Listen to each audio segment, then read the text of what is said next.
Anyway, people, so what I'm going to do is I'm going to put this first, and then just all the little miscellaneous stuff that I've been doing in the kitchen. I'm going to just cut off this video here, because what's happening is the weather's getting better, and as I'm doing this stuff, I have to go out and fix that fence, people. Right? So I'm going to, I think at some point in the afternoon, like around 1 or something, 12:01, I'm going to go outside and work up by the fence area, and then that will be like a new video, right? Well, members and friends, we're up by the fence again, you know, that type of thing, right? So in the meantime, I'm trying to organize this paper, and I thinking about what accounts through the foundation that will be used for ledgering income, and where that income is going, right, in terms of rent and that type of stuff, hydros and whatnot. And I've already spoken to the board director asking to have me see a tax accountant, right, a tax advisor, right, an accountant, so that I can get some general ideas in terms of how to set up the books correctly from the beginning. And more than likely we'll be using Vancity Gateway Place account, because I already have a Gateway Place account established with Vancity back from 2008. Obviously it's been dormant, now it's waking up again. So for the duration that I have this house, that's the ledger that will be posting it. And it's either going to go one of two ways, people. It's either going to go up, or it's going to go this way, and it's going to be closed. So, you know, I haven't spoken to the landlord yet, so I'm not sure if he's gotten any money in the mail in terms of rents being paid and damage deposits and that type of thing. So today is the 30th, so I would suspect that we'll be talking to him pretty soon. You know, no news is good news. So in other words, if the people that are moving in weren't moving in, you would think that somebody from the house would let me know, right? Because I haven't been back to make any inquiries, because I've been trying to catch up around home, right? Whatever I'm doing in paperwork, it doesn't matter if it's Uncle John, this, right? Because this requires paperwork, and other nonprofit paperwork, like doing the nonprofit books or whatever it is. Personal stuff, still haven't done my taxes yet, people. I've cleared off the table. I'm getting ready to do my taxes, but in 2015 I was receiving child support, and in those days it was dollar for dollar. So if I got $1 in child support, social services would take off $1.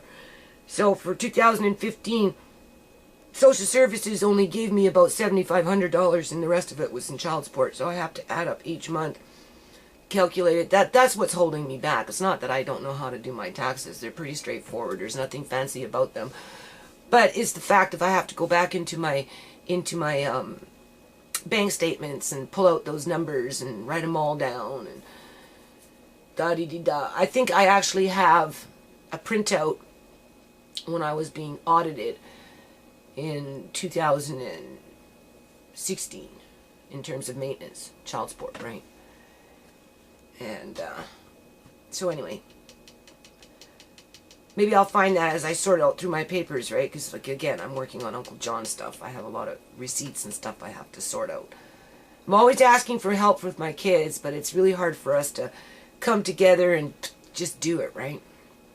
Plus, you need the available space, and I don't have an office, right? So that makes it even harder. And then the point of all of that, people, is regardless of what I'm doing, you know, I'm sitting here and I'm thinking, you know, there are actually quite a few lives in the balance with me, right? In terms of like Uncle John and the kids, you know, everybody's life is in the balance with this court, right? And, you know, all these people that are in need of housing, you know, it seems like in a way their life is in the balance with this house and just the future of the house. You know, 7 months isn't very long You can't, it takes up to a year just to settle in terms of building into a home. So they don't even really get a chance to build in a home. They just get a chance to get some grounding. And hopefully the next time they move, they'll be able to build onto their home, whether it's into another house under a similar situation, or whether it's off on their own in their own home, right? I mean, ultimately you want, that's what you want. You want for them to be able to move in and then successfully move out into another environment where, you know, life is peaceful to some degree, right? In terms of normality. You have to have normality in order to build in stability, right? And living on the streets or being homeless or couch surfing, or, you know, just having that constant unpredictability of, you know, facing homelessness is not reliable, right? There's no way to build in stability around that mayhem. So I got my file folder for now. Oh, sorry, my briefcase. For now, I've already asked the board director to come with me and put his John Henry onto Van City, because what happened was when Uncle John went missing, people, right? Everything just came to a standstill, complete standstill. And because Riley, Papa Riley, DJ Riley, who's a board director, has moved to Richmond, it's even harder to get a hold of him now, right? Because he's, you know, he works, right? And he keeps himself quite busy. So, and Uncle John was always there, right? In terms of everything and anything that was going on. I'm trying to, I keep the, our treasurer, I'm always phoning, right? Well, not always, but I phone enough to let him know what's going on, right? In terms of, we have a little house, and, you know, and we got to sign you up at Van City, and so that, you know, when we get the rents, and if there's anything left over, we're putting it in the bank so that we can build, right? That requires 2 signatures. It takes only 1 to put it in, but it takes 2 to take it out if you're going to use it. So I really don't want to be running around the neighborhood for a couple of months with money in an envelope. You know, it needs to be posted into the bank account and then withdrawn for anything that's to come in the future, right? Assuming that, you know, the ball gets rolling, because it just seems to be stuck right now. It's not, I don't understand the mystery around nobody moving in terms of 4 people haven't moved in yet. So I'm like, but I spoke to another person, right, that's in there. His name is Dean, and I spoke to Dean, and Dean said, like they said, well, we went, and they said, yeah, it's just paper. I guess they're just wanting to make sure that their rents are paid before they move in, which is responsible. But if the landlord is thinking that these people are moving in and the rents don't get paid, and then I have to go out and find more people, that puts more stress on the landlord, and it makes me look bad, right? So that's kind of like, today's the 30th, tomorrow's the 31st. Rent should be paid on the 1st in full from everybody. So I don't know.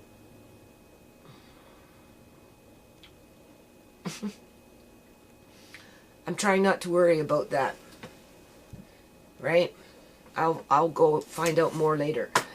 So in the meantime, Gateway Place is the account that we'll be using for debits and credits, basically, on this housing initiative through the foundation. Because if there was no foundation, I wouldn't be able to do this, people. Right? I wouldn't do it. I can't say I wouldn't be able to do it. I just wouldn't do it. But because I have the foundation, you know, I'm trying to, you know, get the engine running You know, this is like building the engine. The books, the accounting is like building the engine. Without the engine, the car can't run, right? So, it has to be done to the best of my ability, right? But, and the point of all that, and I'm going to end it probably on this, is that my eyes are getting really, really bad.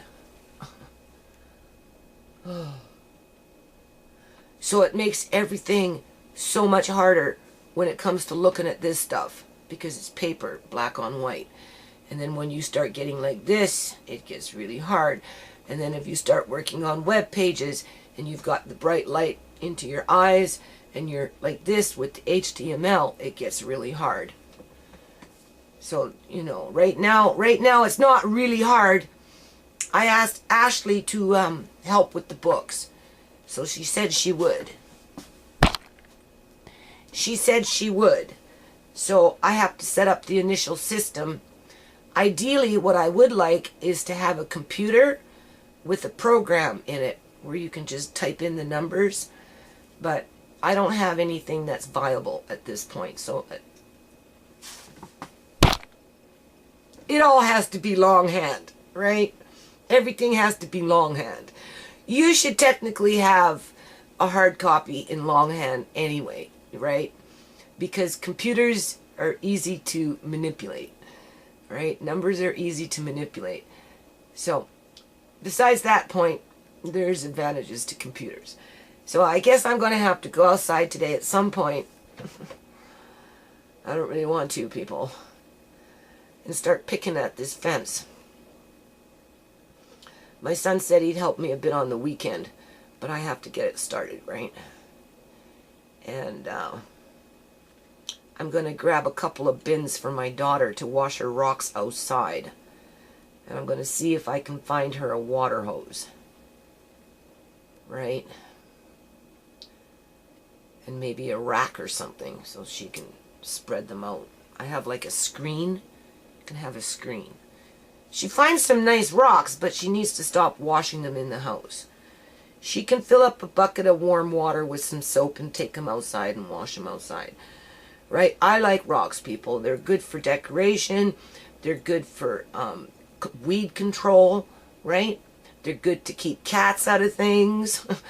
Right? You know, they weight down things. Right? That's the lid on the briefcase just closed. Right? So, it's all in how you use them. Right? I told her, you know, when things settle down, some of the guys, they can make you nice planter boxes, little wood ones, right? And you can stain them, and you can either put something in them, right? And then some of your rocks you can have in a nice little bag. And then in the summertime, you can have a little yard sale, right? Trying to take the negative, her nervous energy, and turn it into something positive, right? But maybe she's manic. There's manic depressive. Maybe this is just a manic stage. But I'm not getting into that, okay? So we're going to end it here. There's a few other things that I have to do in the kitchen, so as I do it, I'm going to do it. And then I got to get out into the yard at some point today, even if it's just for a couple of hours, and start working on the fence and grab the buckets and that kind of stuff. And I've cleared off my table. You know, my taxes should be first before anything else. So now that the table is basically cleared off, I'm going to look for my personal taxes and try and get on them. But don't forget, people, I have this stuff going on with Uncle John, where Fraser Health Authority is, you know, trying to throw out people's lives in the balance, right? Because it's not just me having people's lives in the balance. Fraser Health has a lot of people's lives in the balance. So I have to make sure that I follow through on that stuff too, right? So I figure I'll be going downtown sometime soon to continue with that. Anyway, I'll be back. Okay, people, same day. January 29th, 2018. So, dollar store bags again, people. There's a little extra in here because I had a few at home. But outside of that, that's like $2 minus just a handful here, right, in terms of what I had at home. The rest of that is like $2. I'm making juice, and I will see about a fruit bar or something. And I'm going to be doing tomato sauce as well. Hold on. Okay, people, so you've seen it before. Those are the apples. They were Bartlett pears. A bag full of Bartlett pears. So they're really good to make juice with. So Bartlett pears and 1 mango and a little bit of leftover apple, because this one got full. So now we're going to steam it. And then I'm going to get on to tomato sauce. Hold on. Okay, so moving along. One of the tenants, like I said, there's a couple people moved in already. He was asking me what I meant by food security. Because when we got a little donation of some food, there was some cheese that was donated, a big block. Works out to about $25 a block. And I was making a donation list in terms of the approximate dollar. So anyway, we got a donation in for about $75. And he offered me some cheese, and I said, no, that's okay. I have my own cheese. And he goes, really? And I said, yeah, you know, I have food security in my house. You know, for the most part, right? I can go 5 months without buying groceries, people, if I really had to, if not longer. And I explained that to him, that if, you know, natural disaster was to happen, I could feed my family and then some for over a year. If for some reason something in the community as a natural disaster happened. Anyway, as you can see, these are jalapenos. That bag there minus the onion was for $1. So I'm going to clean those up. I'm going to use maybe a little bit in my tomato sauce, and then I'm going to chop some up and I'm going to freeze it, and then I'm going to give a couple for next door, right, at the house. So $1, $2, $3, $3. My 33-cent onion, right, that was all $1 there. So I mean, obviously I'm not going to make it too hot, so depending on what I'm going to do, I may use a bit of this in with my tomato sauce, because this tomato sauce I'm going to freeze. Hold on. Okay, so I'm going to use this whole onion, you can see. I'm talking here on video. I'm going to use a couple of cloves of elephant garlic, which is organic and extremely, extremely hot. And then probably just some regular cloves from the normal garlic that you normally buy in a store. You can see that's lots of tomatoes there. Hold on. So I'm putting peppers in this, right? Just one. Because I don't like it overtaking. Just hold on a minute. So anyway, this is what I'm doing, people. Always doing this. Hey, I like the the tomato sauce after it's cooked in these little Ziploc bags with the flat bottoms on them, and freeze them that way. And then this way, when I need them, I just take them out of the freezer. I find that works pretty good. And for $3 and a bit, I get a lot of fresh tomato sauce, right? Just like I'm getting my apple juice, which, well, in this case it's apple pear with just a tad of mango in it. And I'm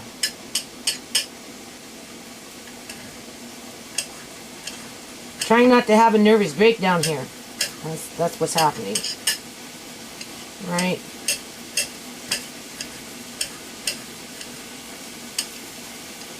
Hoping that my daughter gets better.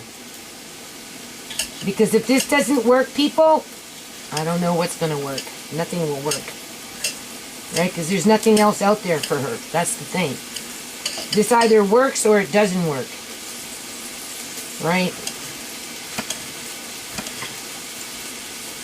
The last video I just uploaded, you can see some of the stress she was putting the household under, right, for a long time, quite regularly, right, and lucky for her, I do work on a non-profit, so You know, that helps, but not if she's going to sabotage it like she's trying to sabotage this house, right? But then again, this is, like I said, this is a healthcare problem in our province in terms of people's needs aren't being met when they need to be met. You know, banding up a burned leg that's just getting worse and worse and worse, and sending people back out on the street, not caring where they go, does not solve any problems. It just sends the problem somewhere else, right? And usually to the people who have the less resources to be able to cope with that problem. You know, like, why should I have to be calling the cops every day or every second day when my daughter was running around the yard or in my garage or in the basement or in the laundry room or wherever, right? It got to the point where I couldn't even have her in, people, to have a piece of freaking toast over there by my sliding door. And then she wonders why I don't let her in. I don't like letting her in, so she gets mad at me, right? Doesn't matter what hour of the day. So, I just hope that she doesn't think that she can carry on with this behavior in this house, because it won't last for long.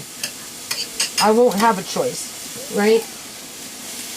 And then, like I said, I'll just file another lawsuit, people. Because I'm tired of this shit. Like, seriously.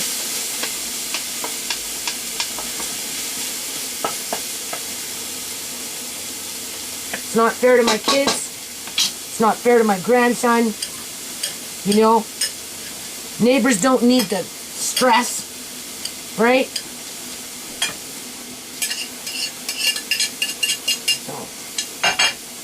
Okay, so what I do is I got all that garlic in there. The onion.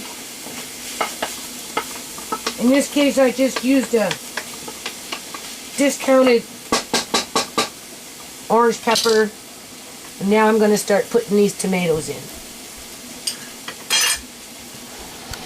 Okay, so that's all I'm putting in with jalapeno for this. It might even be too much. I might even do half, because I personally don't like really, really hot food. But we'll start with half first. The rest I just chopped up, and I'm going to freeze it, and then I'm just going to put it in a bag. 2 separate bags. My son likes this kind of stuff, so does Shimei. So half of this will go downstairs in a little... Here, just hold on, I'm talking. Okay? Thank you. And then this one I'll give for the house, right? And I made salad, you can see. Yeah, my salad. I know you do. Hold on. Okay, so this is where I'm at with this stuff.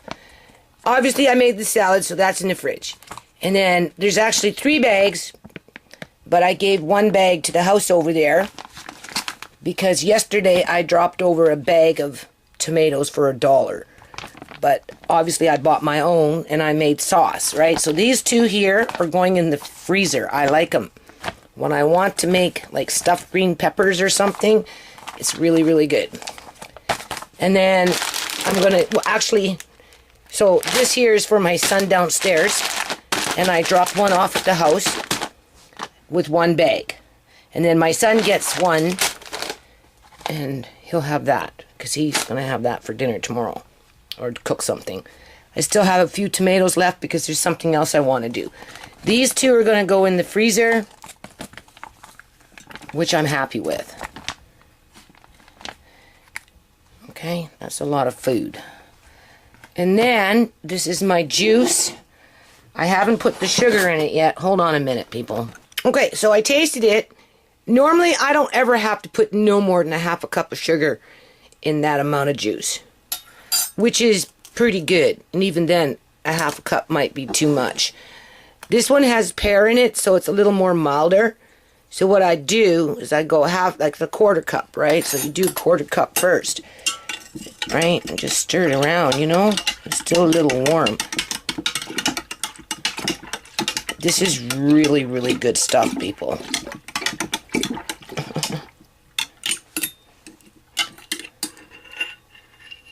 Hold on. Perfect. Quarter cup. That's it. And then this is the vegetables, my little dollar bags. I offered this to my landlady because she came by today because the bathroom is being revamped downstairs. And she wanted to see the bathtub. So anyway, I offered this to her and she's going, oh, no, no. You know, I like them nice and fresh, she says. So, but you've seen what I did with the previous ones. So this one I'll save for next door. But this other stuff I'm going to fry. Actually, I'll give this one to my son because he likes those things. Right? Okay. And my daughter does too, but my son likes them. So, and then this, I think what I'm going to do, it's already getting on 5:30. So I think I'm going to try and make like a granola bar with this in the middle of it. So we'll be back. Hold on. Anyway, people, I did put the rest of that sugar in there. So it's a half a cup of sugar. That's all I ever really seem to need for about that much juice with apples, right? This one isn't as strong because there's less apples, more pear. Pear is always a milder taste. But, you know, if you're going to get into juice making, just watch for jars like this. They don't really make them that much anymore, right? And if you know where they, you know, have them, pick up a few for yourself, really. Anyway, moving along. This is a piece of beef rib. You can see there's two of them there. That I got for $4.29. $5 off. So it was $9.29 just for that little piece of beef. But I got it for $4.29. So what I'm going to do is I'm going to bring it to a boil. Skim off the stuff that comes to the surface. Put some salt on it. You put some salt on it now. Alright. And then I'm just going to simmer it. I'm just going to simmer it and make myself a bit of a beef broth. And then after I'm going to take out the bones, well, the ribs, and I'll bake them under the oven with some barbecue sauce for Andre because he likes beef. He'll eat beef.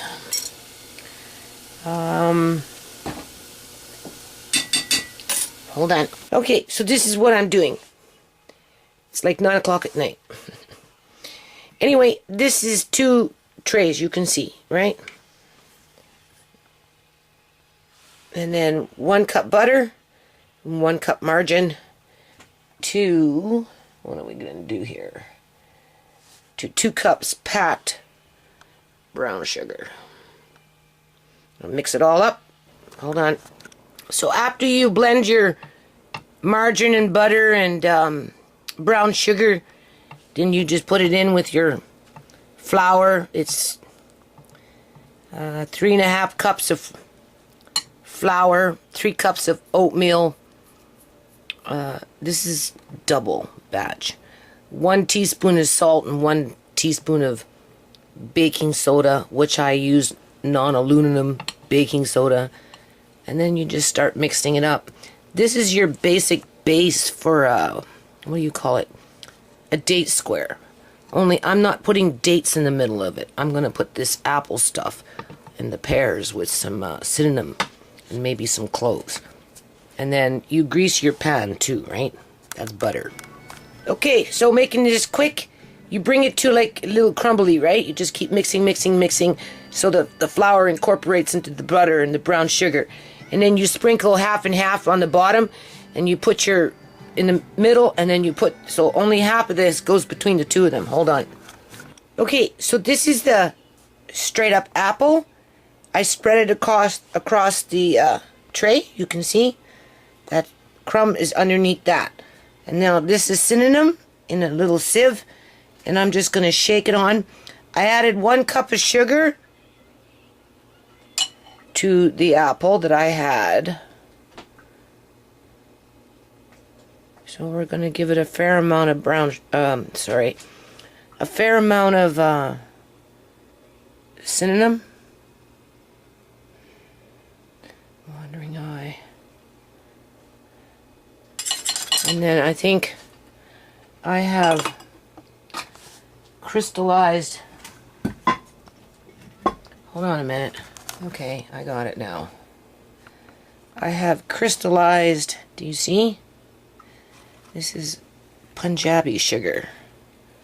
I buy it in the Punjabi stores. It's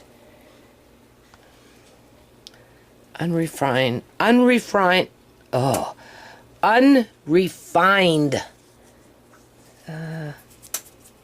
do you call it? Sugar cane. And then half of this will go over this. And then this here is mostly the pear with just a few apple pieces in it and one mango. And the pear, I left the skin on where it was good, right? So you're going to get a little bit of skin in there, but that's okay. More nutrients in the skin. And then 1 cup of sugar. And I'm going to put it in here. Hold on. All right, so as you can see, I'm finishing up here. I put in with the pear, I don't know if I mentioned it. Okay, I put in almost about 3/4 of a teaspoon of nutmeg. Almost the same amount of cloves, and not so much allspice, right? And then a teaspoon of cinnamon. Mixed it all up, spread it across, another handful of that brown sugar, and now I'm covering it up, and you bake it now at 400 for about 20 to 30 minutes. Hold on. Okay, so now it's done. My son said he wants a big plateful. That is slightly cooled down, and I'm just going to put it in the fridge and carry on with that tomorrow. I'm going to make some kind of a soup with a noodle and some beans. And I found another bag of tomatoes. It wasn't as in good shape as the other one, but I thought I had an extra bag, but I misplaced it and then I found it. So as you can see, I'm cooking it up, and then as it cools, I'm going to freeze this as well, because like I said, I kind of like that. And then if I want to add extra tomato, I have cans of tomatoes around the house that I'll throw in with this as well, right? That's just economical, people. For me, you know, I can't afford to buy everything fresh. It's impossible for me, right? Especially if I wanted to have food security in the house. It's just never has been really practical with 5 kids, right? I've always shopped around for deals. So anyway, it works for us. I mean, obviously, if I can get them fresh at a reasonable price, I buy, right? But this is the middle of winter, and the last ones I cooked up, I've already used. I still have my frozen tomatoes. I've been using them here and there, not as much as I probably should, but you know, like I said, this is easy. I like it when it comes time to use it, right? Okay, hold on. Okay, so it's January 30th, 2018. I'm pulling out some briefcases here because I'm trying to figure out what's the best way to keep track of the paperwork from the little house, right? For the duration that I have it. So I've got paperwork starting to accumulate. This is obviously an old briefcase. Hold on a minute, cat scratching. So anyway, these are some very old receipts. This is stuff that are receipts to when I was promoting the nonprofit. And you can see I bought a lot of musical instruments, right, with my child tax credit, family allowance, back in those days, right? And then I'd take them out in the community and I'd share them when I'd do a park event or whatever it was I was doing. I used to take out a lot of musical instruments at Gateway Place. So anyway, these have never been posted with the foundation. These are mine, right? As you can see, I was trying to start a company. The company that has never been. So anyway, I have to set up books for the house. That's the best thing, right? So I'm trying to figure out what kind of ledgers I want to use. I don't feel very enthusiastic right now. The place is like in a cocoon mode, right? There's only 3 people that are in it at this point. And I don't know where the other 4 are. Right? I'm not sure what they're doing. As far as I know, they're still moving in, but okay, so I don't know. So anyway, this is a fair size, and it's got lots of little pockets and stuff. It's a good start, right? Good start for the house.